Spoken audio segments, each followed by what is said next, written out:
আচ্ছা আমি তো কিছুই বুঝলাম না। আমি যখন রিতারে পছন্দ করলাম, রিতা হয়ে গেল আমার ভাগিনার গার্লফ্রেন্ড, আর যখন আমি রেশমিরে পছন্দ করলাম, রেশমি হয়ে গেল আমার ছোট ভাইয়ের গার্লফ্রেন্ড।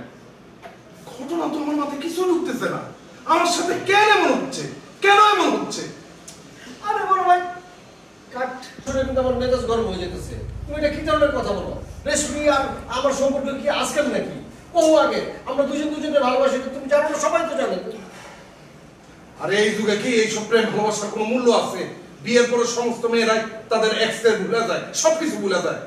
যেহেতু রেশমির বড় ভাই রেশমির সাথে আমার বিয়ে ঠিক করছে, আর রেশমিরও আমার খুব পছন্দ হয়েছে, আমি রেশমির বিয়ে করে ফেলাই। আর তুই একটা সুন্দর দেখা, ভালো দেখে একটা মায়া বিয়ে করে আনিস। মামা আপনি কি আলিম বেলালে কি এরমান হয়ে গেছেন না? সেটার মতো কথা বলতে পারতে?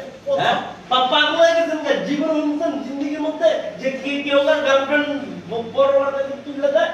এই খবরদার, একদম চুপ থাক করলাম, নালে থাপড়ায় তো দাঁত ফেলাই দিন। আরে কেন থাকবে তুমি? এটা তো রিয়েল কথা বলছে। কিসের রিয়েল কথা? সে কখন থেকে সে কথা বলতেছে, আমার মেজাজটা খারাপ করে দিতেছে।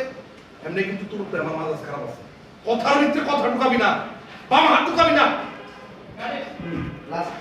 তাহলে তুমি এই বিয়ে বন্ধ করবে না? না ঠিক আছে, ঠিক আছে ভাইকে আমিও কয়ে গেলাম তোর সামনে, এই বিয়া বড় ভাই কেমনে করে আমি দেখে নেব।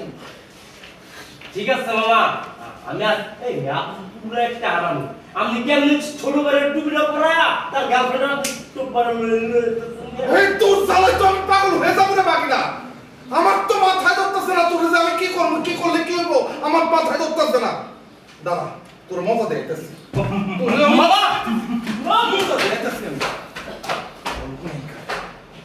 মাথা খারাপ হয়ে গেছে আমার।